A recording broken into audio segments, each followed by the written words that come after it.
Hello there.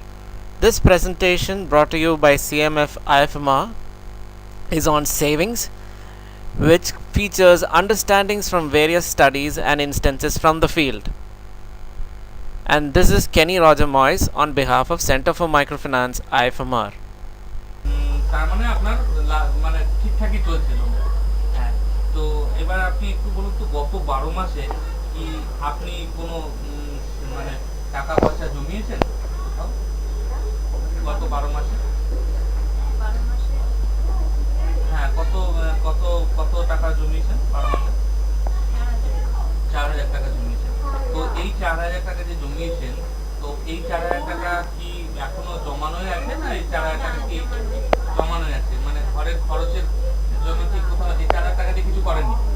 মানে ঘরের খরচ বা কিছু জমানো অবস্থাতেই আছে? এবং ওই টাকা কোথায় আছে? ব্যাংকে? না, কোথায়? হ্যাঁ। Research indicates poor households save based on their income levels. They usually save in small amounts throughout the year, withdrawing savings for lumpy and large expenditures for life events and emergencies such as festivals, health, and so on.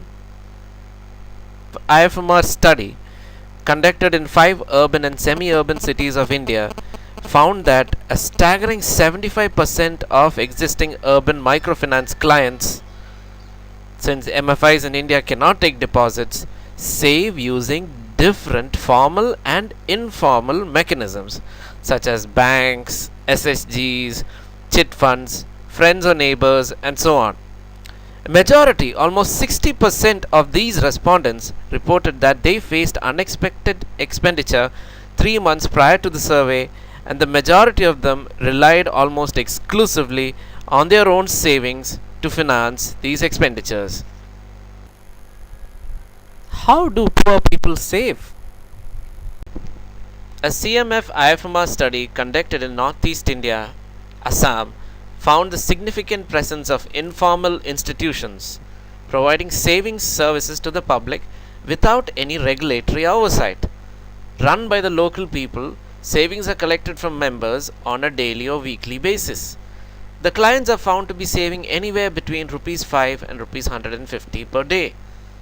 Rutherford found that women in urban slums of Vijayawada saved as little as Rs 5 daily with deposit collectors to ensure savings at home are not squandered away. In return, women gave up part of their savings as fees, earning a negative 30% APR on their savings. Do the poor use banking services to save? It is often found that participation is low in formal banking, and there are various reasons behind this. This low participation rate could be the result of a household's limited awareness and understanding about financial instruments, and their perception that they have very little to save. In addition, many behavior economists suggest that the poor are reluctant to use formal institutions because they find themselves in situations that are somewhat unfamiliar, threatening, or stigmatizing, which create a general sense that he or she could never be an important or valued customer to the bank.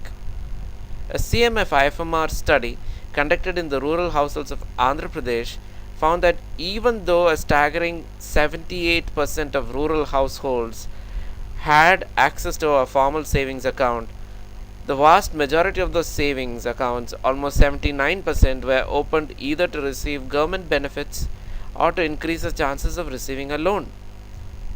39% of rural households cited the insufficiency of funds as a reason for not using the formal savings account, whereas 49% cited a reason related to the banks or the procedure of opening an account, such as having little knowledge about the banks, their products, and not having proper documentation required for opening an account, and so on. Behavioral constraints. வீட்டு வாடகை 2000 ரூபாய். வீட்டுக்காருக்கு வந்து ரெகுலரா வேலை இருக்காது, paint வேலை. வாரமானா 500 ரூபாய் கொடுப்போம், 600 ரூபாய் கொடுப்போம். அது 500 ரூபாய் 600 ரூபாய், இது என் சம்பளம் ஒரு 6000 ரூபாய், எல்லாம் சேர்த்து ஒரு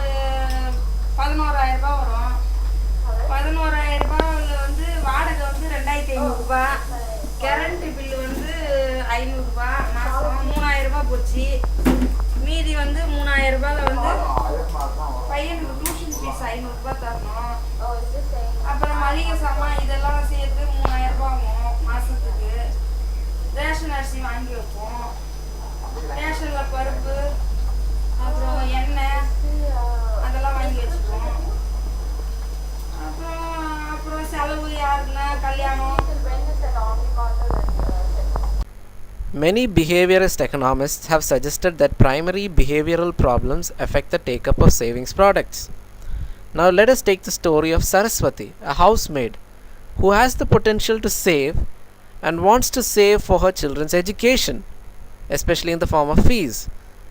Has a savings account, yet she does not wish to save with banks. The following psychological obstacles that Saraswati faces can hinder her savings capacity. Firstly, understanding the value of savings products. Behavior is not directed towards the real state of the world, but the perceived state.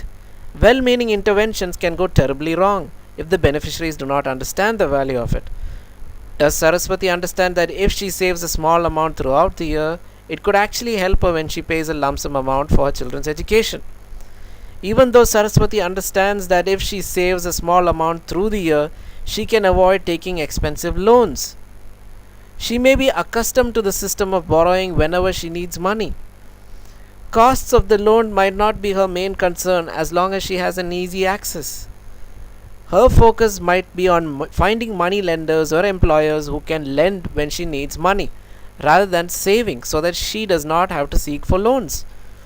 Thus, it is important to understand if the targeted clients understand the value of the product. Situation. A truism about human behavior is that it is a function of both the person and the situation. Even if Saraswati understands that she needs to save for her children's education, does her situation allow her to save? Does her monthly expenditure allow her to save? Does her husband take the major financial decisions at home? Does she have to share her money with her friends and relatives? In addition to all this, she might be facing other societal constraints such as sharing her money with her family, friends and relatives, spending money on festivals and functions, and so on. Without the examination of all these situational factors, expecting Saraswati to save might not work. Loss aversion and mental accounting. The psychological carriers of value are gains and losses. People's attitude towards risk tends to shift from risk aversion in the face of gains to risk seeking in the face of losses. Before we ask Saraswati to save, we need to understand that we are asking her to trade off some current salient consumption for some future nebulous consumption. Saraswati knows that she has to save. However, she might lack planning. She might be delaying her savings plan as she is busy with her day-to-day activities. And in her mind, she believes that whatever she is earning is just adequate for her current needs, and thus she does not have enough money to save. She and her household might be spending money on many avoidable items such as alcohol, tobacco, and festivals. However, till she is ready to renounce some of her current needs for her future ones, she will not save. Finally, procrastination and self-control. Something as simple as procrastination can also dramatically impact enrollment. Reminders come into play here. CMF study with Fino showed that when a bank manager was present at the financial literacy session with bank forms ready to be filled, enrollment was higher. How do the poor make financial decisions? This chart over here will give you a brief idea on how this process goes. Low income or poverty results in impatience and anxiety. Impatience brings in with itself the rationality of fulfilling immediate needs and an irrational behavior of ignoring the consequences of current decision making on future cash flow or financial conditions of the household. Anxiety leads to risk-averse behavior as poor households are more comfortable in their current economic environment and financial landscape and find it difficult to push themselves to undertake a possibly profitable but definitely risky venture, or a situation that lands them up in circumstances that they are currently uncertain about. All these preferences, mental accounting, and behavioral processes lead people to make decisions that are strategically inferior in nature because they do not yield maximum possible economic outcomes and well being. Designing a savings product for the poor. Here's a comparison between banks and informal saving systems. कि bank में जो बचत करते हैं उसके क्या-क्या फायदे आपको हो सकते हैं या आपके परिवारजनों को हो सकते हैं, इसका क्या फायदा है बैंक को? फायदा ये है कि जैसे चलती खाता है जी उसमें पैसे डाल दिया, हाँ उसको फिर से नहीं कराया, तो चलतू खाता में जब जरूरत पड़ी निकाल लिया, अपने पास बना पैसा डाल दिया, यही तरीके से चल रहा है। अच्छा, तो घर में रखने से ज्यादा क्या वो फायदेमंद है या कम फायदेमंद? नहीं, वो कम फायदेमंद है लेकिन मौके पे काम हमारा हो जाता है। अच्छा, तो घर में रखने के क्या-क्या फायदा है फिर? अधिक खर्चा, बहुत अधिक। अच्छा, आप कह रहे हैं कि मतलब घर में जो रखते हैं वो ज्यादा खर्च हो जाता है, ये ज्यादा घर में अगर रखते हैं घर में जितना रखो उतने खर्चा खर्चा अगर में ज्यादा अच्छा है या बैंक में ज्यादा? अरे वो तो ठीक तो है बैंक का मामला, लेकिन घर में रखने से क्या होता है कि जैसे कोई काम रुक रहा है तो किसी से मांगना नहीं, खर्चा करो तड़ से काम हो गया। तो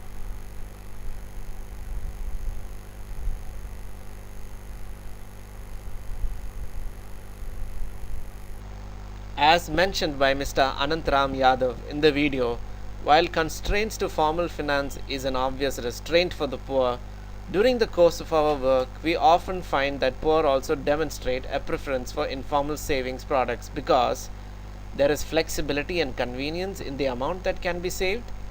Product delivery is timely and not dependent on completing complicated processes, and these transactions depend on social relationships. The need is thus to develop products that are secure, earn interest, inculcate a savings discipline in users, and also satisfy the expectations of low-income households that are currently being fulfilled by the informal channels of savings. Various field experiments have been conducted globally to test some innovative savings products. For instance, in a field experiment conducted in rural Malawi, smallholder farmers were offered savings accounts, both ordinary and commitment based. It was observed that while the ordinary treatment's effects on deposits and withdrawals was similar to that of the commitment treatment effect, the ordinary treatment effects on agricultural inputs and subsequent outcomes are uniformly smaller than those of the commitment treatment. Also, the impact of the commitment account offer on the set of agricultural outcomes is statistically significantly larger than the effect of the ordinary account. In another experiment, small locked boxes were given to clients in the Philippines in exchange for a small fee. This locked box is similar to a piggy bank. It has a small opening to deposit money and a lock to prevent the client from opening it. After 12 months of this commitment savings experiment in the Philippines, it was found that an average savings balance had increased by 81 percentage points. In Peru, another experiment was conducted to see whether regularly sending reminders to savings account holders would increase savings. It was observed that reminders that mentioned the specific expenditure increased savings by an estimated 16% relative to those who had no reminders, while reminders that did not mention the specific expenditure had no effect. Reminders to save will increase savings. That reminders mentioning a particular future expenditure will be specially effective, and those reminders will be especially effective on time inconsistent individuals. In a similar study conducted in Kenya, commitment savings products was offered as a treatment, and the accounts were labeled with the savings goal of the account holder. 4 innovative savings offerings were offered, and they all differed from each other in the degree of commitment they offered. One savings technology offered only a secure place to put money, but did not provide any commitment to make deposits or limit withdrawals. 2 other products enforced stronger commitment through earmarking, through which the money could be used only for a pre-specified purpose. A final product, in addition to earmarking, offered credit as well as a social commitment to make regular contributions. The take-up of all four saving technologies was very high and ranged anywhere between 66 and 97%. Now the conclusion. Taking all aspects into record, it is now understood that a policy which is designed to adopt appropriate technology and clearly goes about to create an effective regulatory framework is perhaps the first step to address the supply shortage of well-designed formal savings products in the developing world. Thank you for having watched this presentation. The script for this particular presentation was prepared by Deepthi Kesi, Mudita Tiwari and Parul Agarwal. The videos were taken by Deepthi Kesi, Mudita Tiwari and Sitaram. Narration was by Kenny Roger Moyes. Other credits include Anushri and Google Images. To know more about what Center for Microfinance does, please check our website www.center-for-microfinance.org. Or to know our latest updates and hear what our research associates have to say, also check our blog centerformicrofinanceblog.blogspot.in. Thank you.